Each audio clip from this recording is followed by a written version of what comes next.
Mais avant, on poursuit dans un geste pour la vie, on poursuit avec Joseph notre discussion autour de la prévention des risques professionnels chez les coiffeurs et coiffeuses. C'est la troisième et dernière partie. On avait cité ces risques-là dans les précédentes émissions. Aujourd'hui, on s'attardera beaucoup plus sur les mesures de prévention. Voilà. Tout reste sur la prévention. La prévention. La prévention, elle coûte moins cher, elle est très très efficace également. Absolument, absolument. Donc, comme on l'avait dit, les risques sont généralement des problèmes respiratoires, des problèmes oculaires, dus généralement aux poudres et aux produits chimiques que les coiffeurs et les coiffeuses utilisent.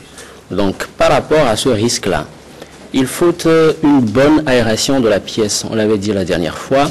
Une bonne aération suppose qu'il y ait une entrée d'air et une sortie d'air prévue.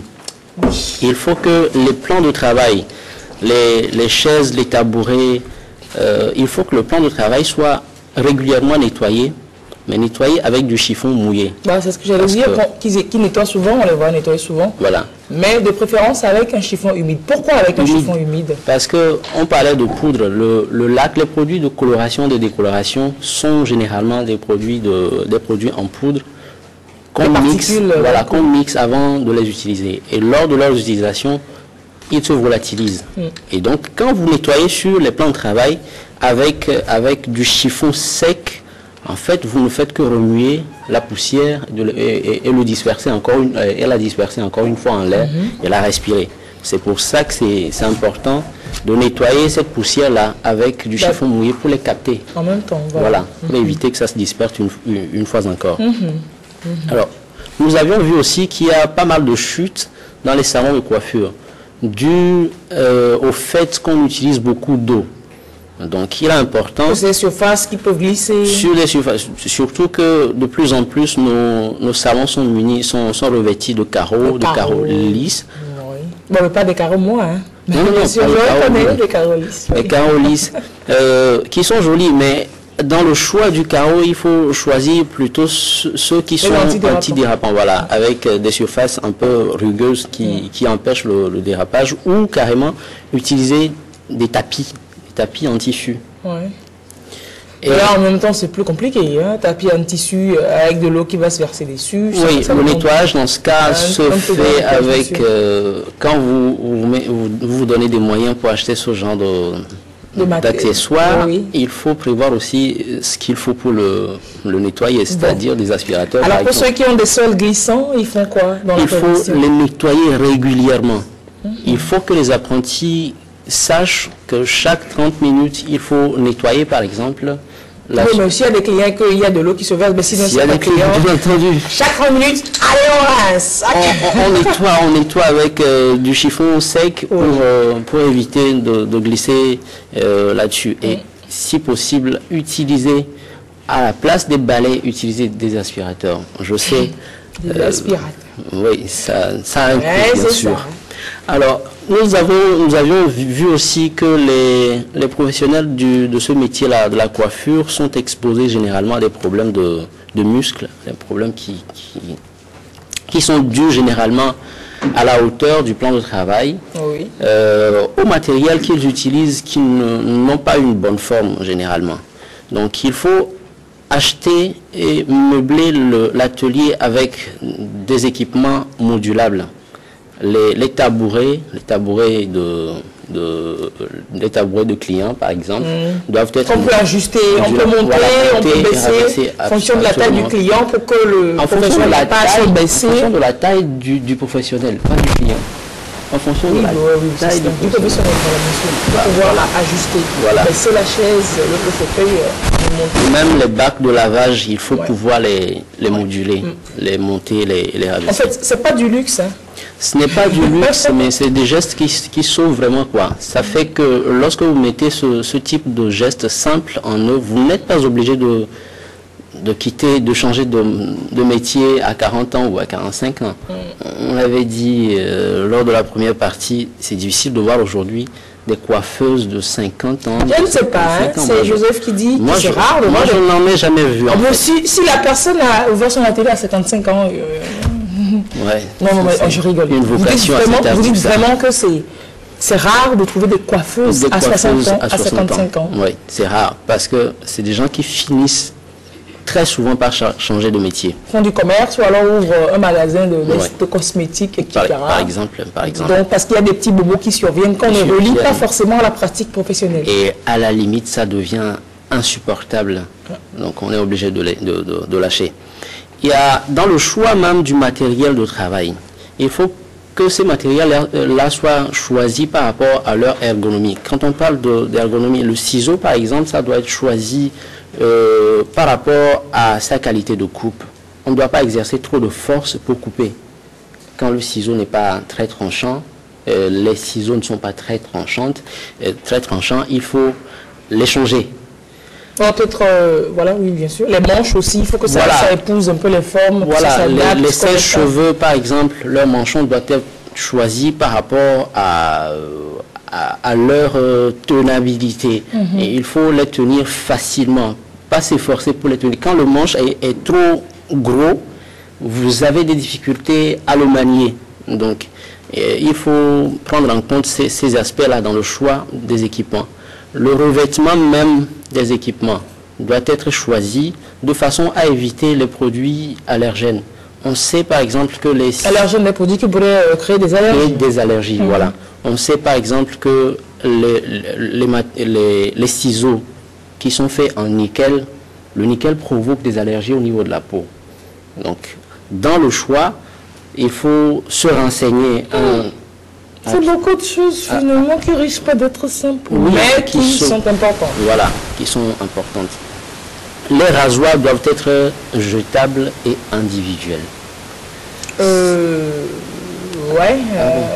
Bon, il y a des rasoirs jetables, oui, bien sûr, mais bon, les rasoirs électriques branchés, jetables. Mais il est toujours préconisé que chacun vienne avec son rasoir, à l'atelier, absolument. Oui. Même dans l'installation électrique, il faut être prudent. Il faut faire appel à des professionnels parce que c'est un milieu où on utilise, encore une fois on le dit, beaucoup d'eau.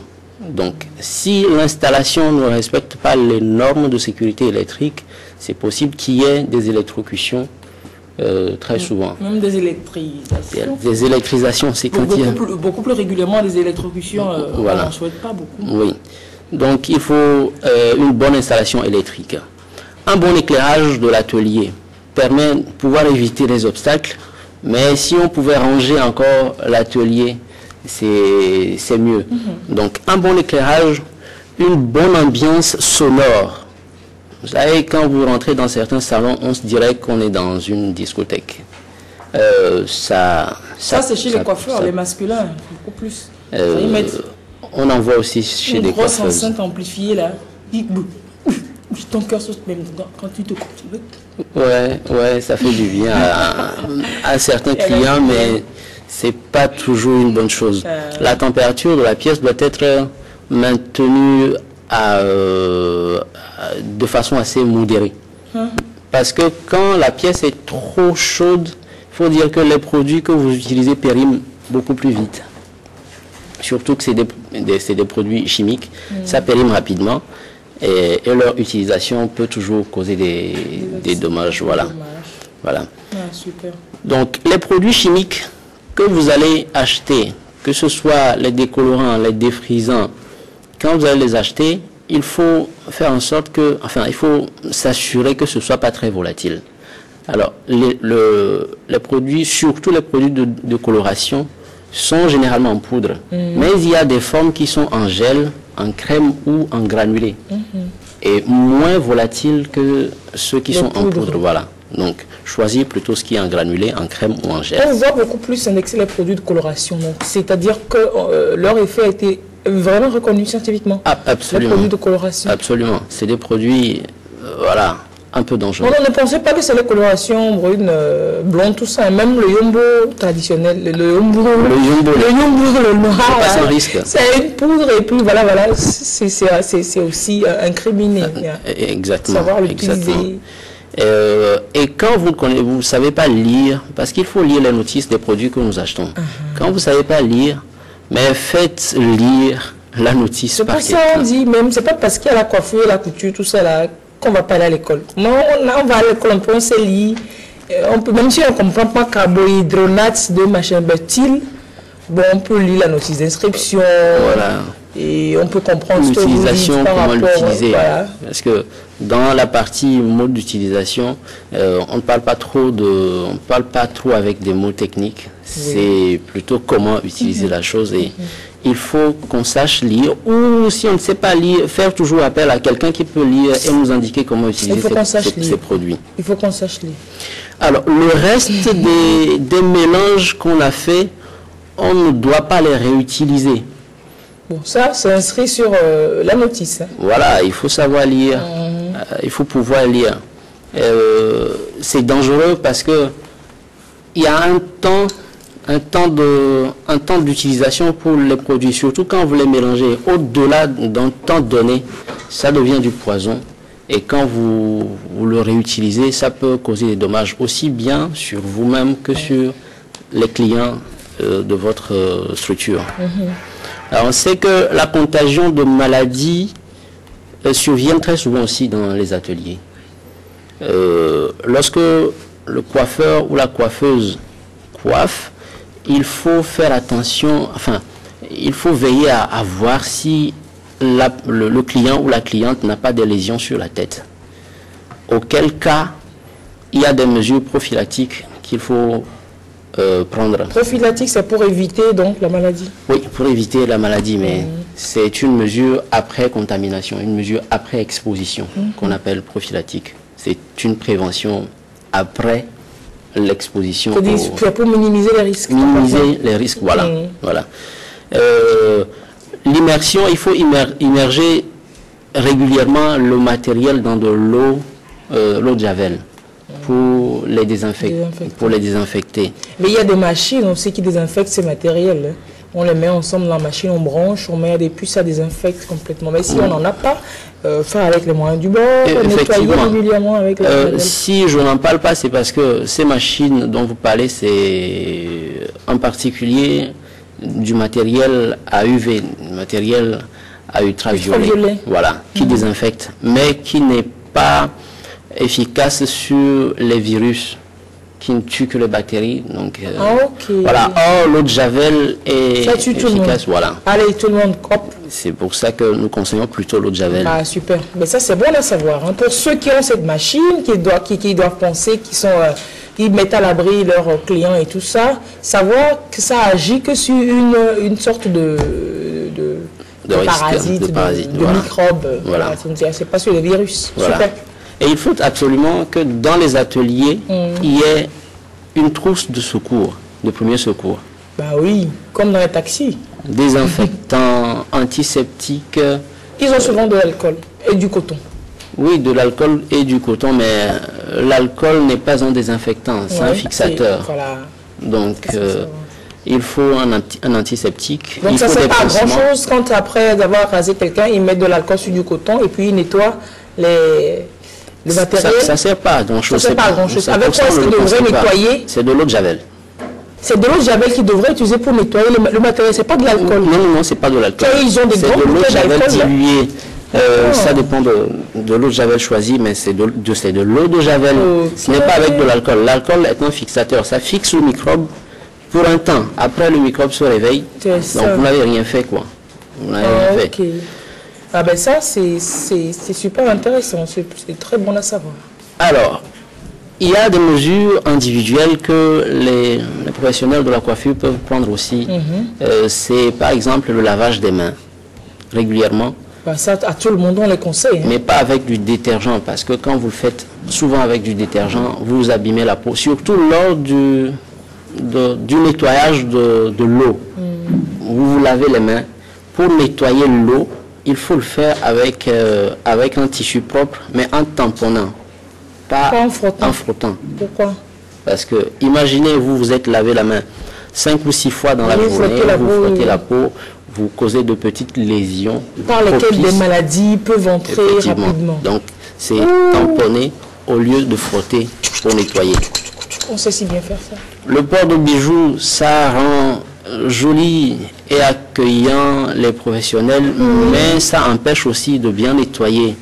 Quand vous portez des bracelets ou une montre, par exemple, lorsque vous nettoyez la main, vous passez au-dessus du bijou.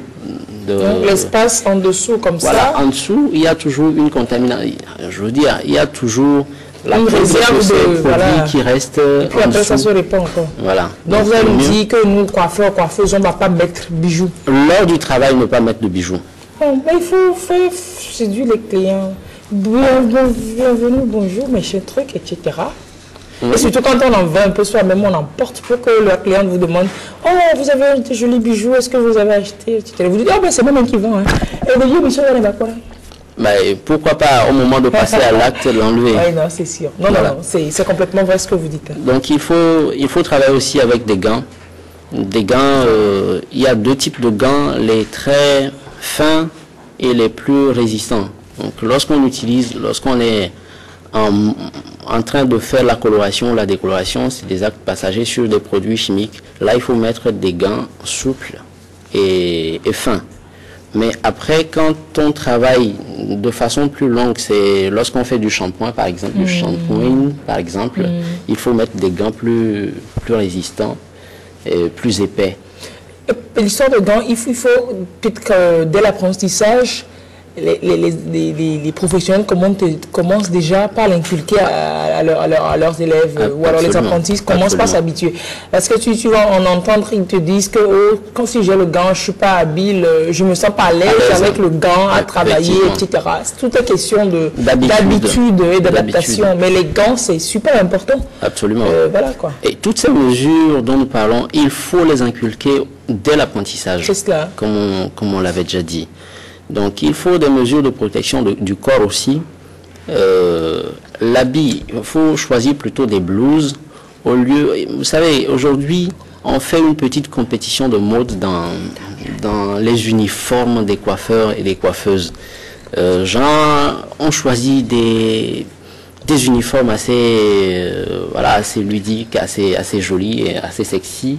Mais en même temps, c'est des uniformes qui laissent découvert trop de parties du corps. Ouais. Il faut choisir plutôt des blouses qui recouvrent une bonne partie du corps pour éviter ces contaminations-là. En fait, les blouses, ça sert à ça. Quoi. Ça sert à ça. Les habits, c'est décolleté, mais la blouse, quand tu la mets, elle te couvre effectivement beaucoup le corps et les produits, ça tombe beaucoup plus sur la blouse, bien sur le tablier, et voilà, tu la passes sur le corps. Effectivement. 10 secondes pour finir.